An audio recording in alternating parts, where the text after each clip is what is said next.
అందరికీ నమస్కారం. నేను సప్తగిరి సమర్పించు ఈనాటి మన కెరీర్ గైడెన్స్ కార్యక్రమానికి స్వాగతం.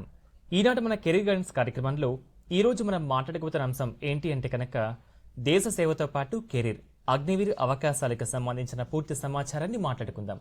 సో ఈ అంశానికి సంబంధించి పూర్తి సమాచారం మనకు అందించేందుకు ఈరోజు మన డిడి స్టూడియోస్లో మనతో పాటు ఉండడం జరుగుతుంది కెప్టెన్ డాక్టర్ పి సత్యప్రసాద్ గారు, director Sainik welfare Andhra Pradesh government నుంచి.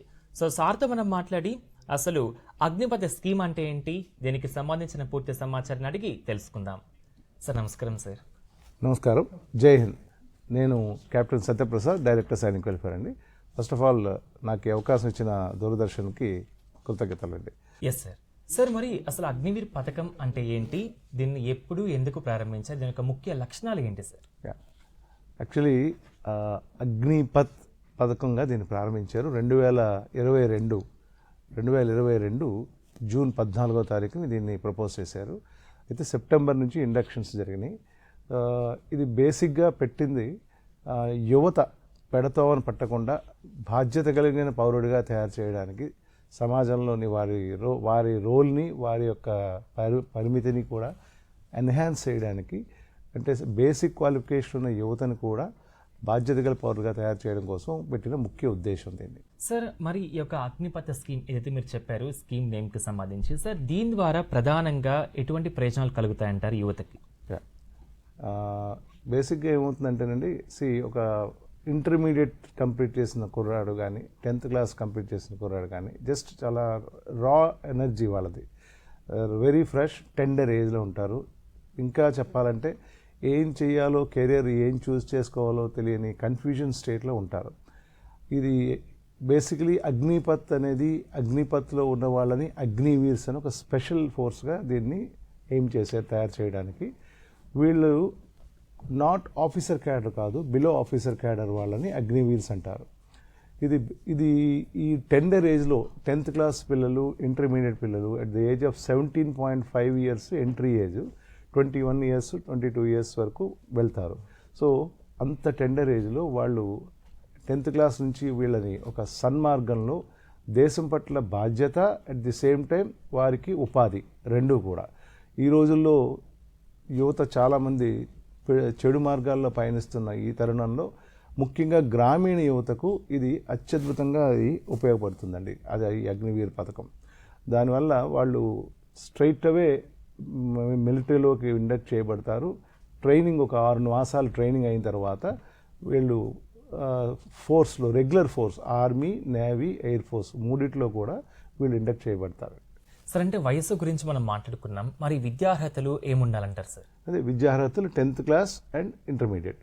17 years ఆఫ్ ఏజ్లో, 17.5 years ఆఫ్ ఏజ్లో వెళ్ళేవాళ్ళు 10th పాస్ అయి ఉంటారు. 21 years ఆ ప్రాంతంలో వెళ్ళేవాళ్ళు ఇంటర్మీడియట్ పాస్ అయి ఉంటారు. దాన్ని బట్టే, వాళ్ళ విద్యార్హతను బట్టే వాళ్ళకి అక్కడ ఇచ్చే ఒక ప్లేస్మెంట్ ఉంటుంది. అంటే వాళ్ళని ఎందులో ఇండక్ట్ చేస్తారు అనే దాని మీద. వీళ్ళందరూ రెగ్యులర్ ఫోర్స్లో మాత్రం ఇండక్ట్ చేయబడతారు. అదొకటి చాలా ముఖ్యమైన సైలెంట్ ఫీచర్ ఆఫ్ దిస్ ఈ పథకంలో ఏంటంటే, వీళ్ళని ఏదో సపోర్టింగ్ ఫోర్స్ గానో లేకపోతే పారాసైడో పెట్టరు. వీళ్ళని మెయిన్ ఫోర్స్లోనే, ఆర్మీ కానీ, నేవీ కానీ, ఎయిర్ ఫోర్స్ కానీ. Yes sir. సార్ మరి దీనికి ఎంపిక ప్రక్రియ ఎలా ఉంటుంది సార్? అంటే ఏమైనా ఎగ్జామ్స్ ఉంటుందా, లేకపోతే మనకి ఉన్న ఈ యొక్క ఆల్రెడీ మనకి 10th వాటిలో వచ్చిన మార్క్స్ బేస్ చేసుకొని వాళ్ళు ఇవ్వడం జరుగుతుందంటే? కాదండి, 10th క్లాస్ మార్క్స్ ఎలిజిబిలిటీ మాత్రమే. వీళ్ళకి ఆల్ ఇండియా ఎగ్జామ్ ఉంటుంది. ఇది ఆల్ ఇండియా, ఆల్ క్లాస్ ప్రతిపాదికన దీన్ని ఎంపిక చేయబడుతుంది. రిటన్ టెస్ట్ ఉంటుంది, తర్వాత ఫిజికల్ ఎగ్జామ్ ఉంటుంది, మెడికల్ ఎగ్జామ్ ఉంటుంది. ఇందులో జనరల్గా ఆ వయసు పిల్లలు చాలా ఫిట్గా ఉంటారు. ఆల్మోస్ట్ ఫిజికల్ అందరూ కూడా క్లియర్ చేసే స్థాయిలోనే ఉంటారు. రిటర్న్ ఎగ్జామ్ కూడా బేసిక్సే ఉంటాయి. సో అది బేసిక్స్ వాళ్ళు ఈజీగానే క్లియర్ చేయగలుగుతారు. అప్పుడే ఫ్రెష్గా 10th క్లాస్ ఇంటర్మీడియట్ కంప్లీట్ చేసి వచ్చిన వాళ్ళు సబ్జెక్ట్ టచ్లోనే ఉంటారు. వాళ్ళు ఈజీగా దీన్ని క్లియర్ చేయగలుగుతారు. తర్వాత ట్రైనింగ్కి పంపిస్తారు. సార్ అంటే మనకి ఇప్పుడు త్రివిధ దళాలు, అంటే మనకి ఆర్మీ కానివ్వండి, నేవీ కానివ్వండి అండ్ ఎయిర్ ఫోర్స్, సో ఇలా ఒక్కొక్క దానికి ఒక్కొక్క ప్రక్రియ ఉంటుందా, లేకపోతే మొత్తానికి కలిపి ఒకటే ఉంటుందా సార్? లేదండి, ఇది అగ్నివీర్ ప్రక్రియ అనేది జనరల్ ప్రక్రియ. అయితే నేవీ కండక్ట్ చేసినప్పుడు నేవీలో కండక్ట్ చేస్తారు, ఎయిర్ ఫోర్స్ కండక్ట్ చేసినప్పుడు ఎయిర్ ఫోర్స్లో కండక్ట్ చేస్తారు, ఆర్మీ కండక్ట్ చేసినప్పుడు ఆర్మీలో కండక్ట్ చేస్తారు. ఇప్పుడు ప్రస్తుతం ఎయిర్ ఫోర్స్ది నడుస్తుంది, అది ఇప్పుడు ప్రజెంట్ రన్నింగ్లో అది ఉంది. ఆర్మీ కొద్ది మాసాల క్రితం జరిగింది. ఈ విధంగా వాళ్ళ రిక్వైర్మెంట్ని బట్టి, ఫోర్స్ తాలూకా రిక్వైర్మెంట్ని బట్టి చేస్తారు. మీకు ఇంకొక విషయం ఏంటంటే, అగ్నివీర్ టోటల్ పదవీ కాలం 4 సంవత్సరాలు. అందులో 6 మాసాలు ట్రైనింగ్, మిగిలిన 3.5 సంవత్సరాలు వాళ్ళు సర్వీస్లో రెగ్యులర్ సర్వీస్లో ఇండక్ట్ చేయబడతారు. Yes sir. సార్ అంటే మీరు ఇప్పుడు 4 years ఆఫ్ ట్రైనింగ్ అని చెప్పారు కదా సార్. సో ఈ ట్రైనింగ్ అనేది ఎలా ఉంటుందంటారు? సో ఈ యొక్క సేవ పూర్తయ్యాక ఎంతమందిని కొనసాగిస్తారు? అప్పుడు ఎంపిక ప్రక్రియ ఎలా ఉంటుంది అంటారు? అదే ఈ ట్రైనింగ్ రెగ్యులర్ మిలిటరీ ట్రైనింగే ఉంటుంది. అంటే ఇందులో ఎక్కడ డిస్కౌంట్స్ కానీ లేదా తక్కువ చేయడం కానీ అలా ఉంటుంది. ప్రాపర్ మిలిటరీ ట్రైనింగ్ ఇవ్వబడుతుంది వీళ్ళందరికీ కూడా, ఆల్ అగ్నివీర్స్కి. తర్వాత వీళ్ళు ఇండక్ట్ చేసిన తర్వాత 100 మంది ఇండక్ట్ అయ్యారంటే దాదాపు అందులో 25% అంటే 25 మందిని రెగ్యులర్ మిలిటరీ ఫోర్స్లోకి ఇండక్ట్ చేసుకోవడానికి. అయితే అది కూడా అర్హత పరీక్ష పాస్ అయితేనే అర్హత ఉన్న వాళ్ళని. మిలిటరీలో ఒక గొప్పతనం ఏంటంటే సివిల్లోని మిలిటరీకి ఉన్న తేడా బేసిక్గా అదే. సివిల్లో ఒక 20 పోస్టులు నోటిఫికేషన్ ఇచ్చారంటే ఆ 20 కూడా భర్తీ చేయడానికే జరుగుతుంది. ఈవెన్ అవసరమైతే కట్ ఆఫ్ మార్క్ తగ్గించైనా భర్తీ చేయడానికి ప్రయత్నిస్తారు. బట్ మిలిటరీ అలా ఉండదు. Unless the candidate meets the standards or requirements they will not be inducted. Yes sir. Sir అంటే ఈ యొక్క అగ్నివీర్ ఏదైతే మనకి పోస్టులు ఉన్నాయో, సో దీనికి మనకి ప్రారంభ జీతం ఎంత ఉంటుంది అండ్ అది సంవత్సరాల వారీగా ఎలా మారుతూ వస్తుంది అంటారు? స్టార్టింగ్ వాళ్ళకి శాలరీ 30,000 ఉంటుంది. అది రైట్ ఫ్రమ్ ట్రైనింగ్ పీరియడ్ నుంచి అది స్టార్ట్ అవుతుంది. సబ్సిక్వెంట్గా 4th ఇయర్కి వెళ్ళేటప్పటికి అది 40,000 రూపాయల జీతంకి వెళ్తుంది. అయితే ఇక్కడ విషయం ఏంటంటే ఆ ఏజ్లో మామూలుగా తల్లిదండ్రుల దగ్గర పాకెట్ మనీ తీసుకునే వయసులో వాళ్ళు స్ట్రైట్ అవే 30,000 రూపీస్ మంత్లీ ఎర్న్ చేస్తూ, అది కూడా ఎటువంటి అందులో ఖర్చు అయ్యేదే ఉండదు. ఎందుకంటే వాళ్ళకి అన్ని ప్రొవిజన్స్ ఉంటాయి, ప్రివిలేజెస్ ఉంటాయి. ఫుడ్ కానీ, క్లోతింగ్ కానీ, మెడికల్ కానీ, all thing, travel, everything is they are part of military. So obviously వాళ్ళకి ఏమీ ఖర్చు ఉండదు. కొంచెం జాగ్రత్తగా ఉన్న పిల్లాడైతే అది కూడా సేవింగే చేసుకుంటాడు. Yes sir. సార్ మనం వింటూ ఉంటాం సేవానిధి ప్యాకేజ్ అని చెప్పి. సార్ అసలు సేవానిధి ప్యాకేజ్ అంటే ఏంటి? సో చివరికి మొత్తం మీరు చెప్పారు ఎంత మొత్తం వస్తుందని చెప్పి. సో దీంతో పాటు వీళ్ళకి ఏమన్నా బీమా లేకపోతే రిస్క్ కవర్ లాంటివి ఏమన్నా ఇతర సౌకర్యాలు ఉంటాయంటారు? సేవానిధి ప్యాకేజ్ అంటే బేసిక్గా ఏంటంటే మరి వీళ్ళకి కేవలం 4 ఏళ్లకు ఇండక్ట్ చేసుకున్న ఇటువంటి పిల్లలకి అసలు సెక్యూరిటీ చూపించాలి కదా. సోషల్ సెక్యూరిటీ చాలా అవసరం. ప్రతి వాళ్ళు ఆలోచించేది ఒకటి జాబ్, వృత్తిపరమైన సెక్యూరిటీ, 2 సోషల్ సెక్యూరిటీ. వృత్తిపరమైన సెక్యూరిటీ అంటే వీళ్ళకి అది పూర్తిగా ఒక అడల్ట్ ఏజ్కి వర్తించినట్టు వీళ్ళని కౌంట్ చేయక్కర్లేదు. సోషల్ సెక్యూరిటీకి సంబంధించి ఈ సేవానిధి అని పెట్టారు. 4 years అయిపోయిన తర్వాత వీళ్ళకి సుమారుగా 11.71 లక్షల రూపాయల మొత్తాన్ని వీళ్ళకి గవర్నమెంట్ ఇస్తుంది. అదర్ దాన్ దేర్ ఎర్నింగ్స్, వాళ్ళు ఎర్న్ చేసింది కాక. ఇది కాక ఉద్యోగ సమయంలో వాళ్ళు అక్కడ ఉన్న టైంలో ఏదైనా ప్రమాదం జరిగినప్పుడు 48 లక్షల రూపాయల బీమాని వర్తింపజేస్తారు. Yes sir. సార్ అంటే ఈ యొక్క 4 years ఏదైతే మనకి ఆ టెన్యూర్ కంప్లీట్ అయిపోతుందో, సో అప్పుడు ఈ యొక్క అగ్నివీర్కి ఎటువంటి కెరీర్ అవకాశాలు ఉంటాయంటే?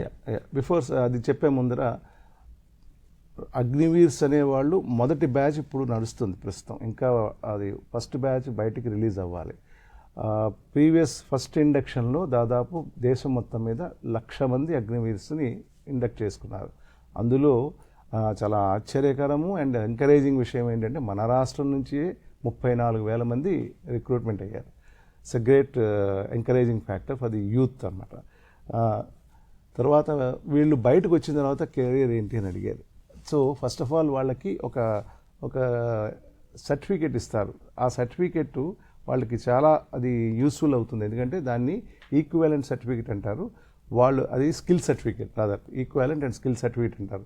ఆ సర్టిఫికేట్ వల్ల వాళ్ళకి సివిల్ జాబ్స్ అంటే ముఖ్యంగా పోలీస్, సెంట్రల్ పోలీస్, తర్వాత స్టేట్ గవర్నమెంట్ జాబ్స్లోను, అన్ని హోమ్ గార్డ్స్ అన్నిట్లోనూ కూడా వాళ్ళకి ఒక్కొక్క రాష్ట్రం ఒక్కొక్క విధమైన పర్సంటేజ్ ఆఫ్ రిజర్వేషన్లు ఆఫర్ చేస్తున్నది. ఇప్పుడు కరెక్ట్గా చెప్పాలంటే ఒక బ్యాచ్ పూర్తిగా బయటకు వచ్చిన తర్వాత మాత్రమే దీని పూర్తి విధి విధానాలు, ఒక స్టాండర్డ్ ఆఫ్ ప్రొసీజరు, SOP బయటకు వస్తుంది డెఫినెట్గా. బట్ వీళ్ళందరికీ కూడా గవర్నమెంట్ చాలా ఎక్కువ ప్రయారిటీ, టాప్ ప్రయారిటీ ఇచ్చి, ఇది హోంమంత్రిత్వ శాఖ అండర్లో నడుస్తుంది కాబట్టి కేంద్ర హోంమంత్రిత్వ శాఖ దాని మీద చాలా బ్రెయిన్ స్టార్మింగ్ జరుగుతున్నది. వాళ్ళని ఏ విధంగా ప్రాపర్గా ప్లేస్ చేయాలనే దాని మీద చాలా డిస్కషన్ నడుస్తుంది. డెఫినెట్గా వాళ్ళకి మంచి చేకూరే విధంగా నిర్ణయాలు తీసుకోబడతాయి. సార్ అంటే వీళ్ళకి ముఖ్యంగా మనం చూస్తే కనుక గవర్నమెంట్ సైడే వీళ్ళకి ఎక్కువ ప్రాధాన్యత ఇస్తారా సార్, లేకపోతే ప్రైవేట్ రంగంలో కూడా వీళ్ళకి అవకాశాలు వచ్చే అవకాశాలు ఉన్నాయండి? ఆబ్వియస్లీ అండి, ఈవెన్ గవర్నమెంట్ సెక్టర్లో ఎక్కువ మంది గవర్నమెంట్ సెక్టర్ ప్రిఫర్ చేస్తారు. అక్కడ వెళ్ళిన తర్వాత డిసిప్లిన్ ట్రైనింగ్ అలవాటు అయిన తర్వాత బయటకు వచ్చి ఆబ్వియస్లీ మళ్ళీ వాళ్ళు కంటిన్యూడ్ యూనిఫామ్ సర్వీసెస్లోకి వెళ్ళడానికి ప్రిఫర్ చేస్తారు. అట్ ది సేమ్ టైం వాళ్ళు బయటకు వచ్చిన తర్వాత ఆ స్కిల్ సర్టిఫికేట్, ఈక్వలెంట్ సర్టిఫికేట్ ఆధారంగా గ్రాడ్యుయేషన్ కావాలంటే మళ్ళీ వాళ్ళు ఎక్వైర్ చేసుకోవచ్చు, లేదా దాన్నే ఉపయోగించుకొని వాళ్ళు సివిల్ ఎగ్జామ్స్లో కానీ కార్పొరేట్స్లో కానీ ఏదైనా స్థానం సంపాదిస్తే కార్పొరేట్స్ కూడా గవర్నమెంట్ ఎంఫసిస్ ఈ అగ్నివీర్స్కి ప్రాధాన్యత ఇవ్వమని వాళ్ళ ఇండక్షన్లో అదే చెప్తున్నాను కదా.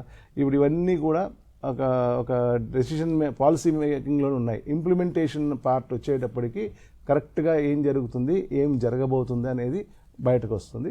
బట్ పాజిటివ్గా డెఫినెట్గా మంచిగా చేస్తారు అందరూ కూడా. Yes sir. సార్ మనం చూస్తున్నాం ఈ యొక్క అగ్నివీర్ పథకానికి సంబంధించి కొన్ని విమర్శలు వస్తున్నాయి సార్. సో వాటిపై మీ అభిప్రాయం ఏంటి? యా, అదే ప్రతి చర్యకి ప్రతి కాయిన్కి other side of the coin ఉన్నట్టే ప్రతి పథకంలోనూ ఏదో ఒక లోపాన్ని ఎత్తి చూపడం. మనం కావాల్సింది పాజిటివిటీ కావాలి. బేసిక్గా ఈ పథకం పెట్టింది యువతని మోటివేట్ చేయడం, యువతని కార్యోన్ముఖులను చేయడం, దేశం పట్ల వారి యొక్క కర్తవ్యాన్ని గుర్తు చేస్తూ వాళ్ళకి అంకిత భావంతో పనిచేసే గుణాన్ని అలవరచడం కోసం ఇది పెట్టారు. ఇప్పుడు ఈ అగ్నివీర్ మీద ఉన్న ప్రధానమైన విమర్శ ఏంటి అంటే కేవలం 4 సంవత్సరాల సర్వీసే కదా, 4 సంవత్సరాల సర్వీస్లో వాళ్ళు ఏం నేర్చుకుంటారు, లేదా కంట్రీ పట్ల బాధ్యత ఏం నిర్వహిస్తారు, మిలిటరీకి ఏ విధంగా ఉపయోగపడుతుంది అనేది మెయిన్ ప్రధానమైన డిస్కషన్ నడుస్తుంది, డిబేట్ నడుస్తుంది. కానీ దాన్ని ఆ విధంగా చూడకూడదు. ఒక 17 ఏళ్ల కుర్రవాడు బయట అదే స్టేజ్లో సివిల్ లైఫ్లో ఉన్నట్టయితే ఎటువంటి బాధ్యత జనరల్గా అంటే ఇక్కడ మళ్ళీ ఎటువంటి బాధ్యత లేదంటే అందరూ కాదు, ఓన్లీ ఫ్యూ పీపుల్ ఆ సెక్టర్ కొంచెం టిమిడ్ మైండ్ ఉన్నవాళ్ళు, కొంచెం అటు ఇటు కన్ఫ్యూజన్ ఉన్నవాళ్ళు డెఫినెట్గా వాళ్ళు లేజినెస్ని అలవాటు చేసుకోవడము, లేకపోతే ఫిట్నెస్ మెయిన్. ఇప్పుడు అందరికంటే మెయిన్ యువతలో ఉన్న ప్రధాన సమస్య ఫిట్నెస్. వేరే అగ్నివీర్ మిలిటరీ ఫోర్సెస్కి వెళ్ళిన వాళ్ళకి అతి ముఖ్యమైన వెపన్ వాళ్ళ ఫిట్నెస్సే. సో ఆబ్వియస్లీ వీళ్ళందరూ అలా చూడాలి. మనం ఎప్పుడు కూడా పాజిటివిటీనే ముందు తీసుకోవాలి. నెగిటివిటీ ఏమైనా ఉంటే దానికి సమాధానాలు రాబోయే కాలంలో ఒకసారి ఆచరణయోగ్యం అయిన తర్వాత డెఫినెట్గా దానికి వస్తాయి. నా వరకు అయితే నేను దీన్ని పాజిటివిటీగానే చూస్తాను. ఆ ఏజ్లో టెండర్ ఏజ్లో వాళ్ళు వెళ్ళిన తర్వాత వాళ్ళు సెల్ఫ్ ఎంటర్ప్రెనర్స్గా కూడా రూపాంతరం చెందవచ్చు. ఎందుకంటే ఒక స్కిల్డ్ ట్రైనింగ్లోకి వెళ్తారు వాళ్ళు. Basically 17.5 years to 21 years of age ఉన్న ఒక యువకుడు కానీ ఒక పిల్లవాడు కానీ అక్కడికి ఆ ఏజ్లో బయట సివిల్ లైఫ్ స్పెండ్ చేస్తే వాళ్ళకి అంత ఎఫెక్టివ్ ట్రైనింగ్ సిస్టమ్ ఎవరు ఇచ్చేవాళ్ళు ఉండరు. ఫస్ట్ ఆఫ్ ఆల్ తీసుకొని టేకర్సే ఉండరు. అలాంటిది మిలిటరీలోకి వెళ్ళిన తర్వాత అన్ని రకాల వ్యవస్థల పైన గన్స్ అంటే వెపన్స్ ఆపరేషన్ దగ్గర నుంచి టెక్నికాలిటీ ఆపరేషను, టెలికమ్యూనికేషన్ ఆపరేషన్ అన్నింటిలోనూ వాళ్ళకి నిష్ణాతులు అయిపోతారు 4 ఏళ్లలోనే. అది బయటకు వాళ్ళకి వచ్చిన తర్వాత చాలా ఉపయోగపడుతుంది. సపోజ్ వాళ్ళు ఏదైనా స్వయం ఉపాధి సెల్ఫ్ ఎంటర్ప్రెన్యూర్స్ అవ్వాలనుకుంటే ఈవెన్ బ్యాంక్స్ కూడా అగ్రివీర్స్ని ప్రిఫరెన్స్ ఇస్తూ వాళ్ళకి లోన్స్ అవి మంజూరు చేయడం, అదే కాకుండా వాళ్ళకి సబ్సిడీ, మార్జిన్ ఇవ్వడం, హాలిడే పీరియడ్ ఇవ్వడం, ఇవన్నీ కూడా జరుగుతాయి. Yes sir. సార్ ఏదైతే మనకి 4 years ఆఫ్ ట్రైనింగ్ ఉందో సార్, ఒక్కొక్క దశ కొంచెం పూర్తిగా వివరిస్తారా సార్? మనకి first year, second year, third year, fourth year ఎలా జరుగుతుందంటారు? 4 years ట్రైనింగ్ కాదండి, 6 months మాత్రమే ట్రైనింగ్. ఫస్ట్ 6 months అయిపోగానే they will be inducted in to regular force. వాళ్ళు వెళ్ళిన ఫోర్స్ ఏదైతే ఆర్మీకి వెళ్ళారంటే ఆర్మీలో డిఫరెంట్ కోర్స్ ఉంటాయి, రకరకాల మెడికల్ కోర్ ఉంటుంది, ఏఎస్సీ ఉంటుంది, ఇన్ఫెంట్రీ కోర్ ఉంటుంది, ఆర్టిలరీ కోర్, అలా ఎక్కడ రిక్వైర్మెంట్ అనిపిస్తే అక్కడ డిప్లాయ్ చేసేస్తారు. నేవీకి వెళ్తే నేవీ, సో నేవీ వింగ్స్లోకి డిప్లాయ్ చేస్తారు. ఎయిర్ ఫోర్స్లో ఎయిర్ ఫోర్స్, అది ఫ్లైట్ మెకానిజమా, ఫ్లైట్ ఇంజనీరింగా, ఇలా డిఫరెంట్ కేటగిరీస్ ఉంటాయి. సో ట్రైనింగ్ ఓన్లీ 6 months మాత్రమే. బేసిక్ మిలిటరీ ట్రైనింగ్ ఇస్తారు.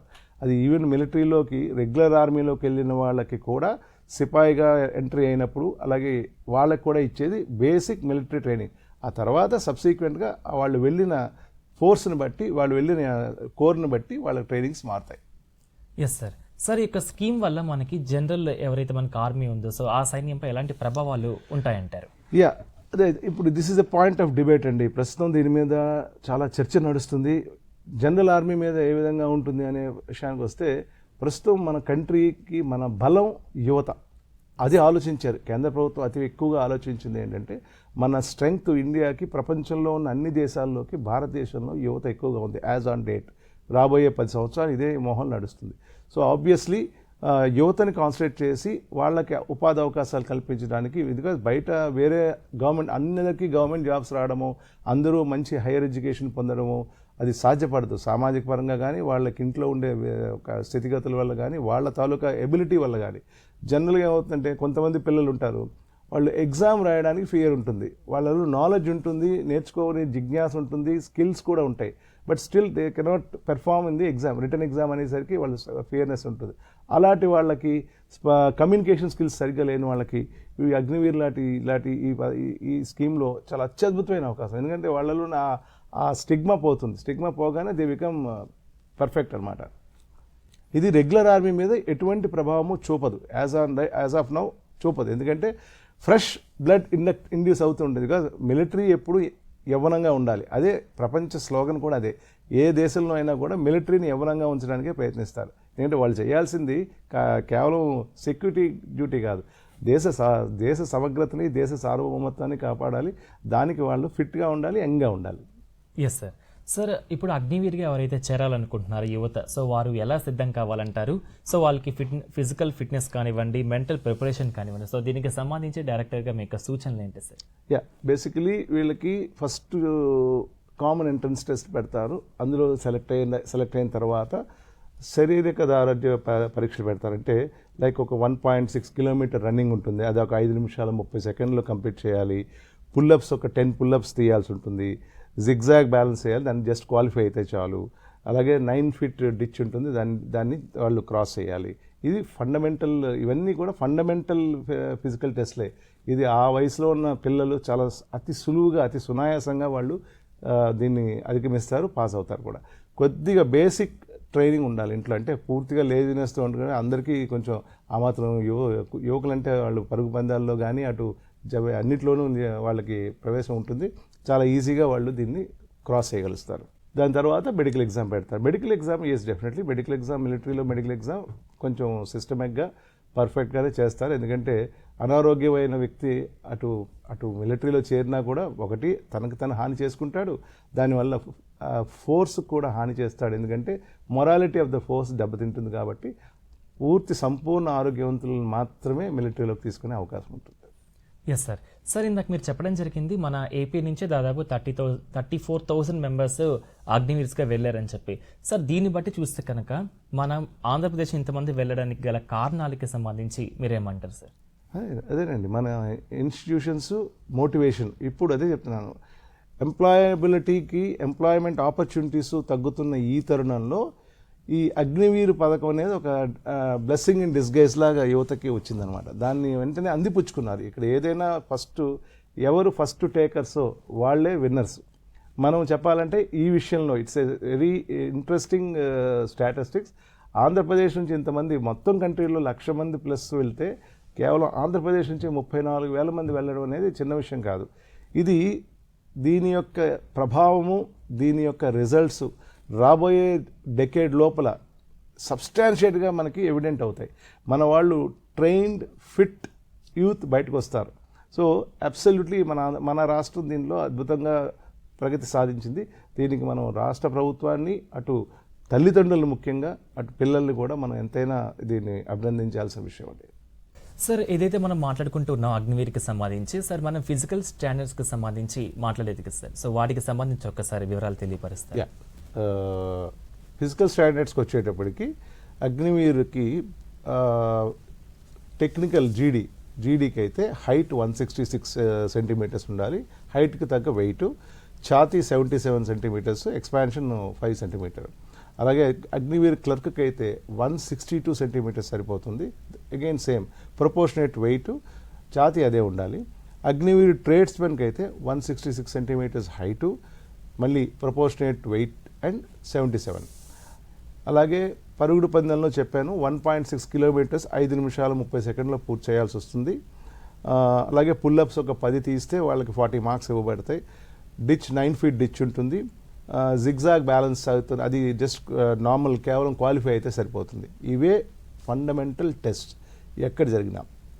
అన్నిటికంటే ముఖ్యం మనందరం తెలుసుకోవాల్సింది, యువత తెలుసుకోవాల్సింది, ఇక మీదట రెగ్యులర్ ఆర్మీ రిక్రూట్మెంట్ ఉండదు. ఆర్మ్ ఫోర్సెస్లోకి ఆఫీసర్ క్యాడర్ కాని వాళ్ళకి కేవలము అగ్నివీరు ద్వారా మాత్రమే ఇండక్షన్ జరుగుతుంది. సో దీన్ని చాలా చాలా ఇంపార్టెంట్ ఇష్యూగా గమనించి మీరు కార్యోన్ముఖులు కావాలి. ఎందుకంటే చాలామంది ఇంకా డైలమాలో ఉన్నారు, వెళ్ళాలా వెళ్ళకూడదా, ఇది ఎంతవరకు వస్తుంది, ఒక బ్యాచ్ వచ్చిన తర్వాత చూద్దాంలే, ఈ లోపల పుణ్యకాలం జరిగిపోతుంది. So if at all somebody decides want to settle fast, want to be a responsible citizen, ఇమీడియట్గా ఈ చిన్న ఎడ్యుకేషన్, అది బేసిక్ ఇక్కడ అదొకటి ముఖ్యం. ఇప్పుడు హయ్యర్ క్వాలిఫికేషన్స్ ఇంజనీరింగ్ మెడికల్ జరిగి వాళ్ళు వెళ్ళి అక్కడ అది సెటిల్ అవ్వడము, నాట్ సెటిల్ అవ్వకపోవడము, దట్స్ డిఫరెంట్ ఇష్యూస్, అవి డిఫరెంట్ ప్రపోర్షన్స్. ఇక్కడ బేసిక్ క్వాలిఫికేషన్తో ఒక యువకుడు యువతి కూడా ఇక్కడ అగ్నివీర్స్గా ఒక యువకులే కాదు, యువతులకు కూడా సమానంగా, బాలికలకు కూడా సమానంగా అవకాశాలు ఇవ్వబడ్డాయి. సో దీన్ని ఒక గోల్డెన్ ఆపర్చునిటీగా భావించి దీన్ని యూటిలైజ్ చేసుకోవాలని యువతందరికీ నా విజ్ఞప్తి. Yes sir. సార్, కార్యక్రమంలో చివరిగా ఏదైతే మీరు ఇంతవరకు మాట్లాడారో ఇంకా ఏమన్నా ఉంటే కనుక మన యువతకి మీరు ఇవ్వాలనుకున్న సందేశం సార్. బేసిక్గా నా సందేశం ఏం లేదండి, ఇట్స్ స్ట్రైట్. సమాజం పట్ల బాధ్యత, తన పట్ల బాధ్యత, కుటుంబం పట్ల బాధ్యత, దేశం పట్ల గౌరవం, భక్తి ఇవి ఉండాలి. అగ్నివీరుకి వెళ్ళే వాళ్ళు కూడా కేవలం ఎంప్లాయ్మెంట్ ఆపర్చునిటీగానే కాకుండా దీన్ని దేశ భద్రతలోనూ, దేశ సమైక్యత కాపాడడంలోనూ, సౌభ్రాతృత్వాన్ని కాపాడడంలోనూ, మన సార్వభౌమత్వాన్ని కాపాడడంలోనూ మన వంతు పాత్ర అగ్నివీరుగా మీరు నిర్వర్తించాలని, దానికి కార్యోన్ముఖులయ్యి తల్లిదండ్రులందరూ కూడా సపోర్ట్ చేసి వాళ్ళని కూడా దీంట్లోకి ఈ ఫీల్డ్లోకి పంపించాలని అప్పీల్ చేస్తూ నాకు ఈ మంచి అవకాశం ఇచ్చినందుకు దూరదర్శన్ వారికి జై హింద్. నమస్కారం అండి.